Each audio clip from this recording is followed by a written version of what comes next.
하만을 장대에 매달아 처벌한 그날 아하수에로 왕은 하만의 집을 왕후 에스더에게 주었습니다. 그리고 에스더는 모르드게 이야기를 하면서 자신과 어떤 관계인지를 아뢰었습니다. 단지 자신 간의 어떤 혈연 관계뿐만 아니라 모르드게가 자신의 현명한 조언자요 충실한 보호자이고 또 하만의 악행을 알고 자신을 왕에게 나아가도록 한 사람이라는 것을 말한 것이죠.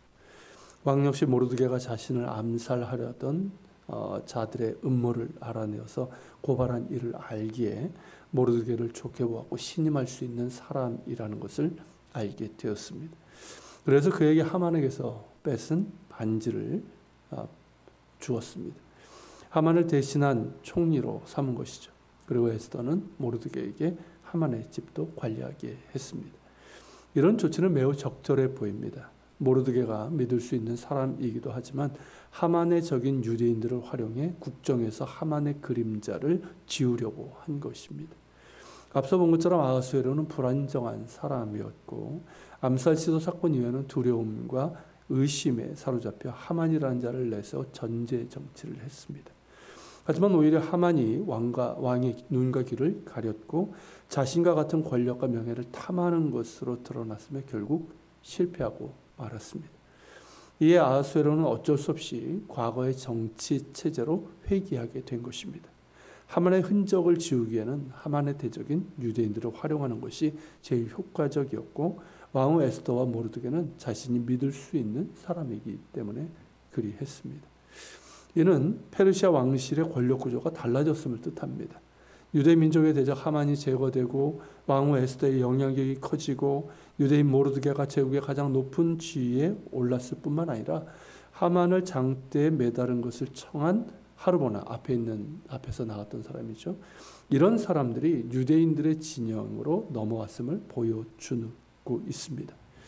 이처럼 상황이 달라졌지만 하만이 만들어 놓은 이 멸망의 시계는 아직 멈추지 않고 흐르고 있었습니다. 왕국에는 여전히 하만의 세력들이 남아 있었고 제국 내에는 하만의 무리들이 유대 민족을 말살할 그날을 기다리며 준비하고 있었습니다. 9절에 모르드게가 새로운 왕의 조서를 쓴 때가 시완월 곧 3월 23일이라고 했는데 이는 하만이 죽은 지 2달이 흐른 겁니다. 2달이 더 흘렀죠. 하만이 유대인 멸절의 조서를 쓴 때가 첫 번째 달인 13일, 첫 번째 달 13일이었기 때문에 2달하고도 10일이 더 지났습니다. 그런데 아직 조서는 철회되지 않았고 따라서 유대인들을 도륙하고 멸절하라는 왕의 명령은 유효했습니다. 하만은 죽었지만 그의 무리들은 건재하기에 유대인 멸절을 차근차근 준비하고 있었습니다. 이 상황이 보여주는 것이 무엇일까요? 왕은 여전히 유대 민족의 일에는 관심이 없다는 것입니다. 에스더의 탄원에 누가 감히 그런 일을 한단 말이오 라고 분노하면서 하만을 제거했지만 아하수에로 왕의 관심은 왕후의 안전이었을 뿐이고 이미 하만을 의심하고 있었기에 자신의 왕권과 안위를 위한 조치였을 뿐입니다. 그것으로 좋겠습니다. 게다가 모르드게가 총리직을 잘 수행하면서 하만의 흔적이 지워졌기에 제국 내 소수민족인 유대인 문제는 왕의 관심사가 아니었습니다. 게다가 아하수에로는 하만이 유대인들을 제거해야 한다고 했을 때 동조했었습니다. 그런 그가 유대인의 생사 문제에 관심을 가질 이유가 없는 것이죠. 그리고 하만이 쓴 조서지만 자신의 이름으로 내려진 것이기 때문에 만일 스스로 철회한다면 망신이라고 생각을 했을 겁니다. 자신의 실수를 공개적으로 인정하는 꼴이 되고 마는 것이죠. 적어도 이때까지 아하수에로는 유대인의 생명에 대해서는 조금도 관심이 없었고 유대인 학살의 조서를 철회하려는 마음 역시 추호도 없었다는 것입니다. 그렇다면 유대인들의 적들은 그들의 우두머린 하만이 죽고 페르시아 정부 내의 권력 변화에도 불구하고 그들의 목적을 이룰 수 있게 될 것입니다. 그렇게 시간은 계속 흘러갔고 죽음의 날은 점점 다가오고 있었습니다. 결국 에스더와 모르드게는 또 한 번의 결단을 해야 했습니다. 모르드게가 총리가 되어 왕의 신임을 얻기 위해서 최선을 다했지만 그럼에도 불구하고 누군가가 유대 민족을 위해서 다시 한번 왕에게 탄원한다면 그것은 에스더여야 했습니다. 하만을 제거할 수 있었던 것도 에스더의 탄원으로 된 것이고 그녀에 대한 왕의 염려는 적어도 거짓이 아니었기 때문입니다. 하만에게 분노하고 처벌한 것도 에스더의 안전 때문이었습니다. 하지만 에스더는 여전히 왕의 부름이 없이는 나아갈 수가 없었습니다. 3, 4절에 보면 에스더가 다시 왕 앞에 나갔고 그때도 왕이 에스더를 향하여 금규를 내밀었다고 한 것이 그런 상황을 보여주고 있습니다. 아하스웨로는 하만의 몰락 이후 일정 기간 에스더를 피한 것으로 보입니다. 왜 그랬을까? 우리는 이에 대해서 몇 가지 추측을 할 수 있겠죠. 왕후를 볼 면목이 없어서일 수도 있겠고, 거리를 둠으로써 왕의 위엄을 되찾으려고 하는 것일 수도 있겠고, 아니면 하만이 망쳐놓은 것들을 바로 세우고 통치를 위해서 바빠서 그럴 수도 있고, 혹은 에스더가 자신에게 유대인 문제를 제기하는 것이 싫어서 그랬을 수도 있을 것입니다. 이유가 어쨌든 에스더는 여전히 왕의 부름이 없이는 어전에 나아갈 수 없었습니다. 그렇다면 방법은 하나밖에 없습니다. 또다시 죽으면 죽으리라는 이 각오로 어전에 나아가는 것입니다. 물론 하만을 제거한 것을 본 것처럼 아하스웨로가 에스더의 안전을 위하는 것은 진심이기에 죽을 일은 없을 것이지만 아하스웨로의 불안정한 그런 성향이나 유대인 문제를 제기하는 것을 껄끄러워하는 것과 또 조서를 철회하는 것을 스스로 망신 주는 것이라고 생각하는 것으로 본다면 위험한 일이었습니다. 게다가 어전에는 하만의 조서에 동조하는 사람들도 있었습니다. 그런 상황에서 자칫 왕의 권위에 도전하고 망신을 주려 한다며 진노를 사서 와스디와 같은 화를 당할 수도 있습니다. 하지만 이대로 있을 수는 없는 일입니다. 자신과 모르드게가 화를 면하겠지만 자기 민족의 대적들의 손에 무참히 학살당하는 일을 어찌 두고 볼 수가 있겠습니까? 그러기에 에스더는 위험을 무릅쓰고 또다시 왕의 부름이 없이 어전으로 나아갑니다. 이것이 마지막 방법이기 때문입니다. 그래야 에스더는 어전으로 들어가 왕의 발 앞에 울며 엎드립니다. 왕의 반응을 기다리지 않고 신하들이 있는 자리에서 에스더는 처음으로 자신이 유대인임을 밝히고 하만이 유대인들을 해하려는 악한 음모를 막아달라고 탄원합니다. 이번에는 어떤 전략도 사용하지 않습니다. 다만 왕의 마음에 그녀가 원하는 바에 대해서 조금 더 의심이 남지 않게 행동합니다. 그만큼 절박합니다. 아하스웨로는 유대인 문제를 재론하는 일에는 관심이 없지만 금규를 내밀 수밖에 없었습니다. 에스더를 위하는 그의 마음에는 진정성이 있었고 왕후를 잃는 수치를 다시 감당할 수 없었기 때문입니다. 하지만 이번에는 아무 말도 하지 않습니다.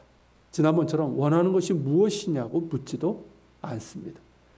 다만 수동적이고 좀 뚱한 그런 기분으로 에스더가 말할 수 있도록 할 뿐입니다. 에스더가 아하스웨로에게 한 말을 보면 참으로 지혜롭다는 생각을 하게 됩니다. 우선 에스더는 왕이 원하는 것들을 먼저 아랍니다. 왕께서 이 일을 좋게 여기시고 제가 왕의 마음에 든다면 저의 청을 들어달라고 한 겁니다. 다짜고짜 탄원하는 것이 아니라 아하스웨로가 원하는 것들을 말하면서 그 중에 자신을 넣습니다. 실제로 아하스웨로 같은 사람의 경우는 자신이 그리 원하지 않아도 자신이 좋아하는 사람의 청이라면 들어주는 경우가 많습니다. 더불어 에스더는 자신이 아뢰는 것이 결과적으로는 왕에게 유익이 되는 일임을 간접적으로 말하고 있습니다. 이어서 에스더는 정의에 대한 왕의 관심을 촉구합니다. 왕께서 이 일을 좋게 여기시며 나를 좋게 보신다면이라는 말이 바로 그것입니다. 이 일, 곧 유대민족을 멸절하라는 이 조서를 철회하는 것이 곧 정의를 행하는 것이고 자신도 유대인인데 유대인들은 살 자격이 없느냐는 호소입니다. 왕에게 정의에 대한 관심을 자극한 것은 지혜로운 것입니다. 왕 자신이 정의에 대해서 별 관심이 없어도 백성들을 다스리는 데는 도움이 되기 때문입니다. 무고한 소수민족을 별 이유 없이 학살하는 것은 결코 정의가 될 수 없고 오히려 하만의 악한 계획으로 자행된 일이기에 이를 철회하는 것이 정의이고 백성들에게도 왕이 불의를 잘 바로잡고 정의를 행했다고 할 것이기 때문입니다.